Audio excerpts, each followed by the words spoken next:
Assalamualaikum warahmatullahi wabarakatuh. Ahlan wa sahlan wa marhaban bikum fi dirasatina al-yawm. Al-yawm yaumul jum'ah. طيب إن شاء الله سندرس الدراسة الجديدة في صفحة 35 وفي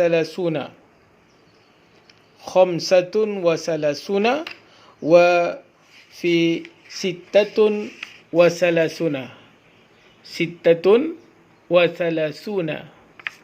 طيب هيا بنا نقرأ معا. دجاج دجاج.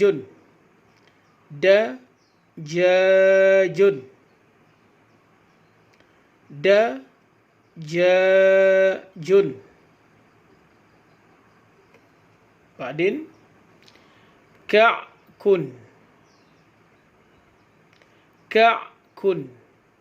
نقرأ معا. كعك. وبعدين لحم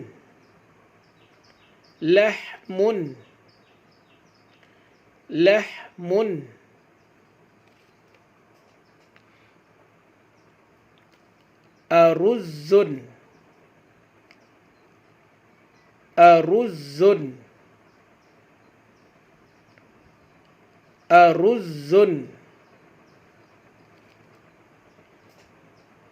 حلوى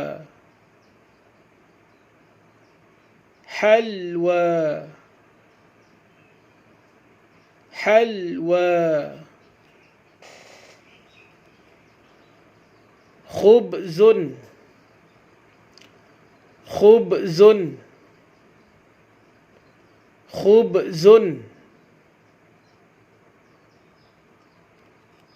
Baik. Baiklah anak-anak murid Ustaz. Ustaz harapkan anak murid Ustaz boleh menghafal ke-6 perkataan ini, kalimat ini. Baik. Wal'an sanwasil, kita akan sambung seterusnya.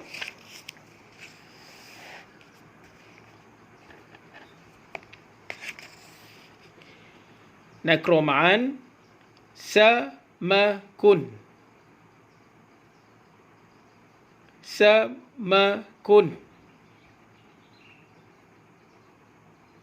Samakun. Makarunatun.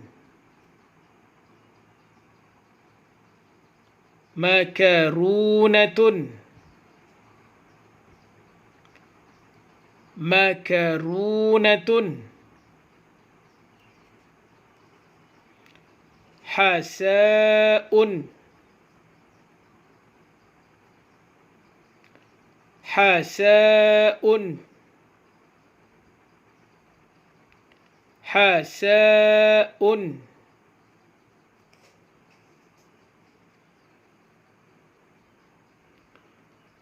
خضروات.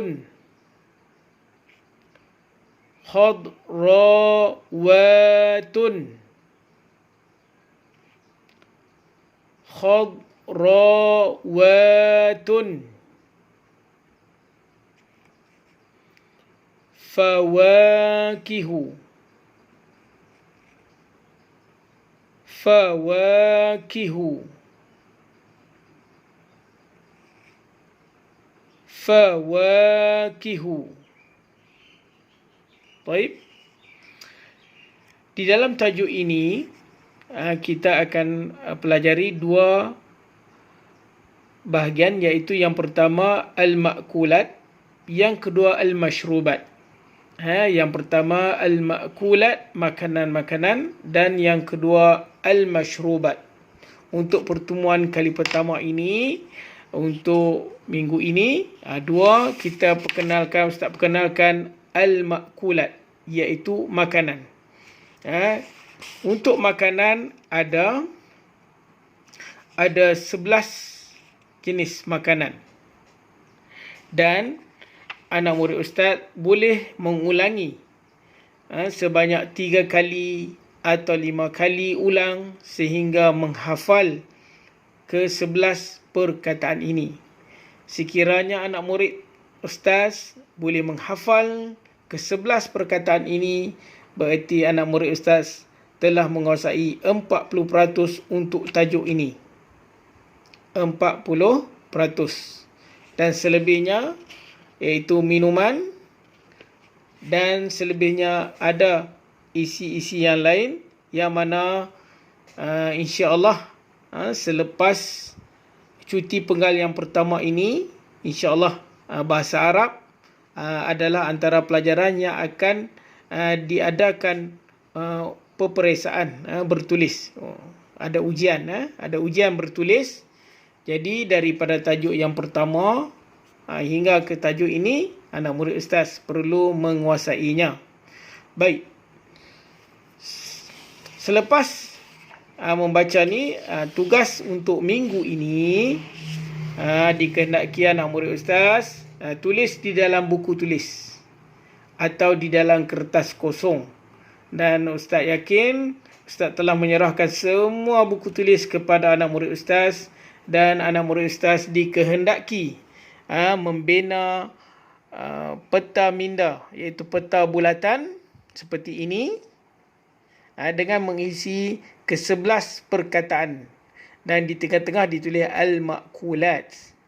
Setelah selesai membina peta bulatan, peta minda ini, dan tulis hari, dikehendaki seperti mana yang ustaz pesan, garis, kemudian tulis hari Jumaat, mata pelajaran, kemudian tarikh, garis tepi dalam buku ataupun buat di dalam kertas macam ni. Kalau buat dalam kertas ni kena tempal pula dalam buku. Lebih baik buat dalam buku tulis terus. Kemudian buat carta bulatan. Okey. Baik, selepas siap ini, anak murid ustaz dikehendaki untuk meletakkan makna bagi setiap perkataan ini. Jadi tugas yang kedua, tugas yang pertama telah siap. Tugas yang kedua dikehendaki meletakkan makna bagi setiap perkataan ini. Mudah sahaja bagaimana untuk letak makna. Anak murid ustaz boleh rujuk di belakang buku teks ini. Memang telah disediakan. Memang tujuan ini, kegunaan dia. Kalau tak guna benda ni, dia tak sediakan kat belakang ni. Okey, baik. Iaitu untuk tajuk yang kedua ini, telah disediakan makna-makna bagi setiap perkataan ini. Okey. Dan ustaz nak ingatkan untuk tajuk ini anak murid ustaz perlu menguasai kesemuanya sekali. Tapi kita baru masuk untuk yang pertama kali ni. Cumanya tajuk yang lalu bolehlah membaca ulang 3 kali. Untuk tajuk yang pertama ni, buka di belakang ni pun boleh, ataupun tengok dalam buku tulis. Dan anak murid ustaz perlu wajib menghafal semua perkataan yang ada di sini. Tapi tidak susah cara menghafalnya. Iaitu ustaz nak anak murid ustaz buat macam mana? Dengan cara membaca dalam hati dahulu. Tidak perlu paksa ulang banyak kali bagi hafal, tapi cara yang mudah, membaca dalam hati dahulu. Cara ini, teknik ni ustaz telah pelajari dahulu, yang mana teknik ini dilakukan oleh para sahabat. Para sahabat Nabi apabila turunnya wahyu, apabila ada hadis ataupun terutama dalam wahyu, ada sahabat hanya mengulang sekali sahaja, terus dia menghafal, iaitu wahyu ataupun Al-Quran lah. Dan ada sahabat yang ulang 2 kali, ada sahabat yang ulang 3 kali terus menghafal ayat Al-Quran tadi, wahyu. Bagaimana cara sahabat buat? Iaitu dengan cara mengulang, yang kita tiru balik, iaitu baca dalam hati dahulu. Baca dalam hati, contoh yang pertama, baca dalam hati, 3 kali ulang, baca dalam hati, kemudian tengok ke lain, sebut sahnun, pinggan, sahnun, pinggan, sahnun, pinggan. Okey, seterusnya baca dalam hati dahulu, baca dalam hati dahulu, sekali, 2 kali, 3 kali, baca dalam hati pelan-pelan. Baca dalam hati. Kemudian tengok ke lain, baru sebut. Finjanun, cawan. Finjanun, cawan. Finjanun, cawan. Okey. Seterusnya, sehinggalah habis. Ulang setiap hari buat macam ni. Tak perlu dipaksa hafal ulang-ulang, tak perlu. Cukup dengan sekadar baca, tetapi perlulah baca dalam hati dahulu. Kena masukkan ilmu tu dalam hati dahulu.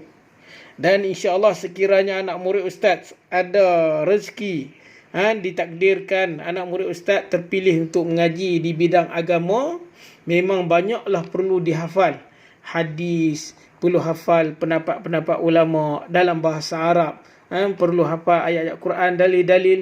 Memang inilah cara yang paling berkesan.